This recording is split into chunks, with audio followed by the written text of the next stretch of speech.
there's another guy who people are talking about should be in the MVP race, and that is Dak Prescott. I mean, so I don't want to come off as sounding biased because I don't like the Cowboys, but at the end of the day, you have Stephen A. and some other guys, Drew Brees, are talking about that Dak Prescott is having an MVP type season. Now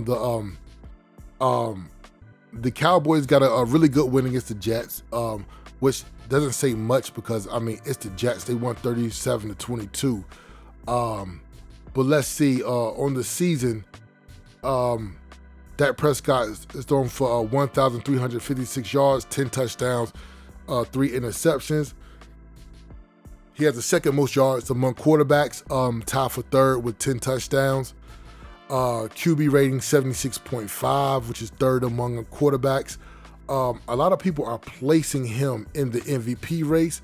I don't think so, because sometimes you get tired of, and I'm not saying this is warranted, or if this is right or if this is wrong, but sometimes we get tired of guys performing numbers-wise very well in the regular season, and in the playoff, they don't show up. And sometimes that leaves a sting on the way you perceive them in the actual regular season. And I think this is what Dak Prescott is going to be judged with. He has really colorful numbers, but doesn't really mean anything when Dak Prescott doesn't perform well when the games are on the line. And I think that's the way we have to judge Dak Prescott. So I do not have him top 5 in my MVP race, but numbers-wise, he's having a good year. This just also reminds me of another quarterback who used to do this same thing, Matthew Stafford, when he was in Detroit. He would have some of the best numbers, but when the game was on the line or when they got to the playoffs, he would not show up to win these games. And so I do not have Dak Prescott in the MVP race. I also want to highlight Jonathan Taylor, who I do have in the MVP race, who is among number one in all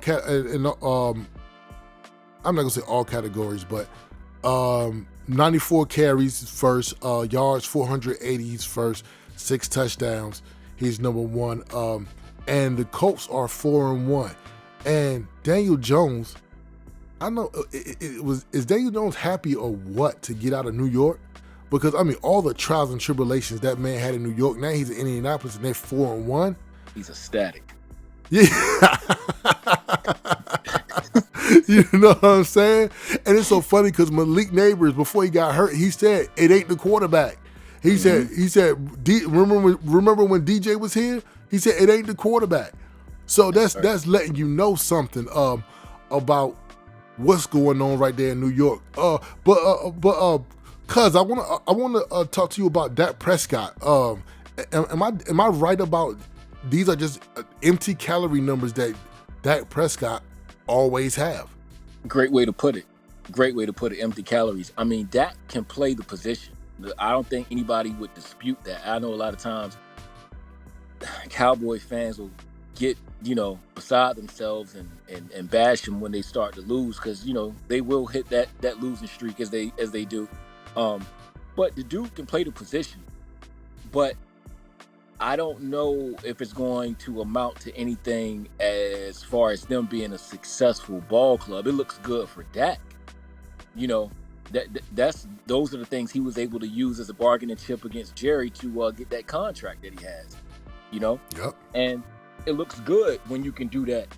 When you can just keep peppering Jake Ferguson and Devontae Turpin didn't play, so he had basically he had a tight end, a running back, and a receiver. That's what he was able to win with against the Jets. So they're in the same division as us, so that schedule is going to tighten up. We'll see how that starts to look down the stretch. But, I mean, I agree with you. Dak is playing phenomenal football right now. But is that something that can stay consistent, especially with the strength of schedule?